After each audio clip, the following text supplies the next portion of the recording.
మన ముకుంద జ్యువెలరీలో republic sale flat 10% on VA అన్ని జ్యువెలర్స్ మీద నూతన బ్రాంచెస్ జూబ్లీ హిల్స్ మరియు వైజాగ్ లో అతి త్వరలో ప్రారంభం. పోలీసులకు లాగుల్లో తొండలు ఎరగొడతాం. వచ్చేది 1 సంవత్సరంన్నర రోజుల్లోనే. సిపి సజ్జనార్ ఖబర్దార్, నీకు ప్రత్యేకంగా వార్నింగ్ ఇస్తా ఉన్నాం.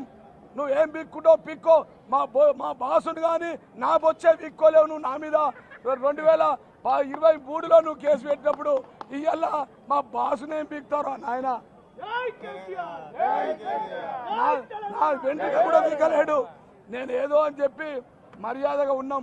ఇక మా ఇంత దాకా వస్తే వదిలేం. మా వర్కింగ్ ప్రెసిడెంట్ ఒక్క పిలిపిస్తే తెలంగాణలో అగ్నికుండం అయిపోతా అని చెప్పి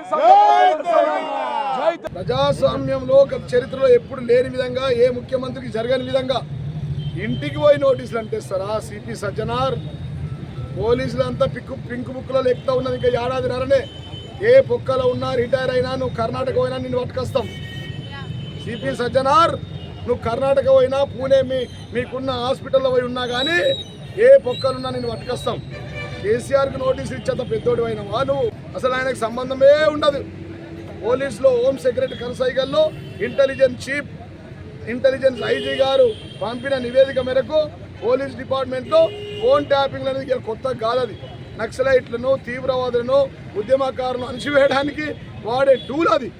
ఇలా దానికి కేసీఆర్కి ఏం సంబంధం అంటే నాకు అర్థం కాదు. అంత చిల్లరగా చేస్తూ ఉంటే ఇలా ఈ రాష్ట్రంలో ఎవరైనా నాయకులు మిగిలి ఉండేదా? ఈ రేవంత్ రెడ్డి ఇప్పటికి ఇండియా ఇడిసిపెట్టి పారిపోయేటోడు, ఆఫ్ఘనిస్తాన్లో ఉండేటోడు. దేశం కేసీఆర్ గారికి ఇలా అనవసరంగా నోటీసులని, ఇంటికి నోటీసులు అతికించడం, ఆయన ఇంటికి పోయి విచారణ చేస్తామనడం, తెలంగాణ తెచ్చిన వ్యక్తిని ఆయన ప్రతిష్టకు భంగం కలిగే విధంగా ఆయన క్యారెక్టర్ని డిజాస్టర్ చేయడానికి వారు ఇచ్చినటువంటి విచారణ కార్యక్రమం ఏదో ఇది అంతము కాదు, ఆరంభం మాత్రమే. సిపి సజ్జనార్, మిస్టర్ రేవంత్ రెడ్డి, తెలంగాణ అగ్నిగుండం అవుతుంది. రోడ్ల మీదనే తింటాం, రోడ్ల మీదనే వంట మార్పిడి, వంట వార్పు ఉద్యమం లాంటివి చేస్తాం. గల్లీ నుంచి హైదరాబాద్ దాకా ఇలా నిజామాబాద్ జిల్లా అధ్యక్షుడు చెప్తారు. జిల్లా మొత్తం ప్రతి గ్రామంలో దిష్టి బొమ్మలు కాలబెట్టి